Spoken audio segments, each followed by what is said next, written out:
Hello everybody, Susan here with Pumpkin Hill Stampers.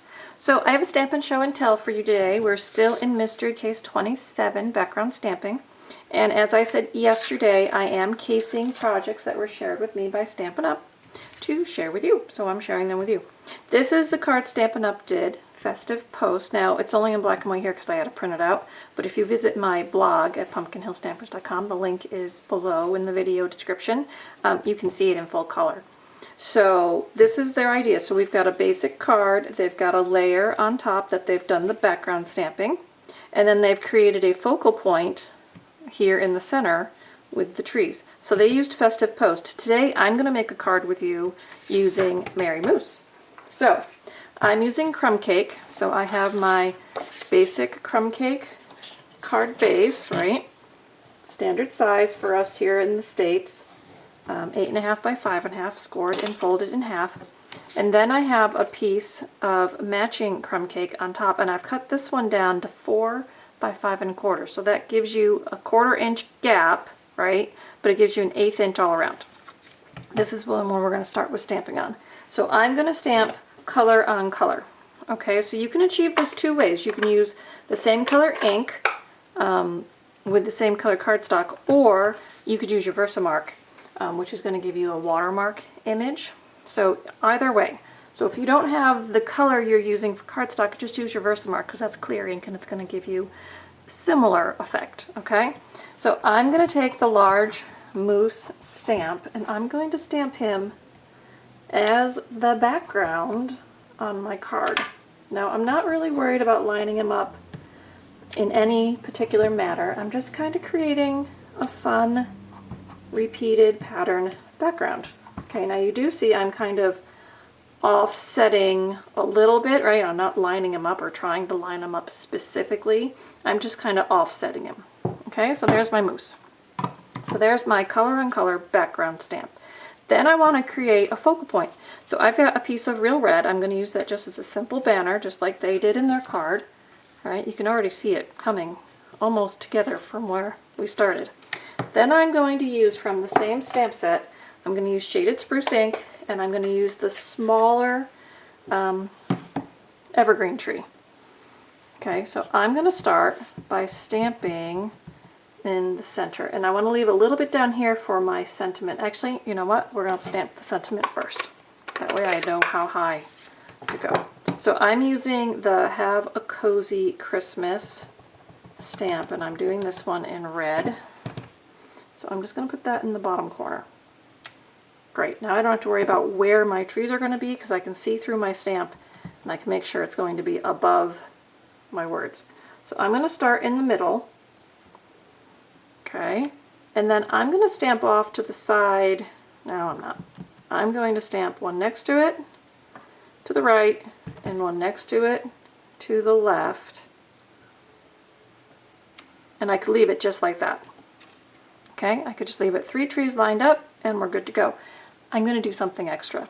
So this is what I was going to do, and then I decided to show you this first. So now I'm going to stamp off, and I'm going to stamp between the trees. I want it nice and full, but I want it a different shade. So I'm stamping off to lighten the color, and then just stamping between the trees. So now I have a whole forest of trees, right, in my card instead of just 3 lined up. Okay, so that's going to go right on top. We'll just adhere it and we'll be good to go. So I'm going to use my tape runner to attach my red to my background. Let's go about there. Okay, and then let's go ahead and put these on dimensionals. Just bring it up a little bit. So I'm going to center that on my red, and then I'll put my moose on dimensionals as well.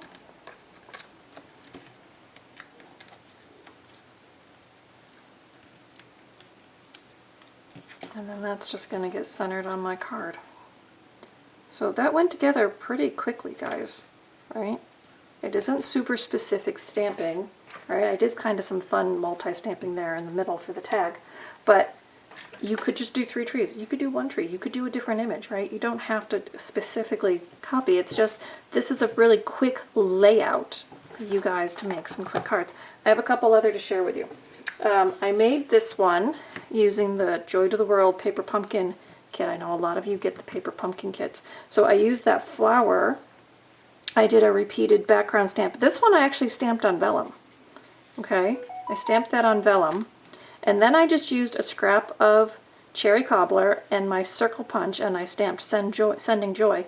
That could really be for any kind of card. Sending Joy could be a birth or a birthday or a congratulations, or it could be Christmas, but it could be anything. Sending Joy could be used for any kind of just a hey hello kind of card. So that was kind of fun, and I did do that on vellum because I wanted kind of the white on white, but I wanted it a little different, so I used the vellum. Just remember, when you stamp on vellum, it's got to dry, right? Because it takes a little while for the ink to dry. Then I made one more. This one I used the crumb cake again, and I stamped with Timeless Tropical. I used this smaller flower. I did my repeated stamping, but then I colored with my blends those flowers, okay? So I used Pumpkin Pie, Mango Melody, and Calypso Coral. Those were my 3 colors of ink. Then, after it dries, they kind of brighten on the crumb cake, which is kind of a nice effect, right? You wouldn't think necessarily they would brighten, but they do. They brighten. So they really pop with color. Then I used that fringe ribbon, and then I took 3 scraps.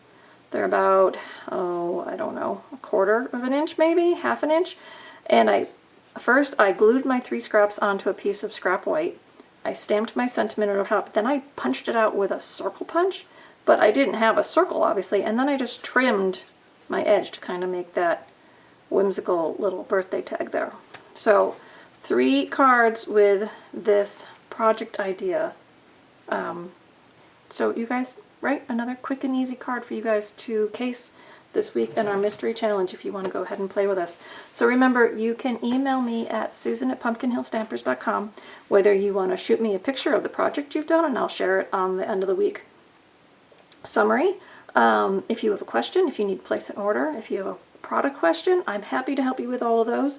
Don't forget, if you're seeing this either on Facebook or YouTube, right, there's links over to the blog post, so you can come see the whole write-up, see the description, see the original idea that Stampin' Up! Shared, and you can always order product from my store with the online links.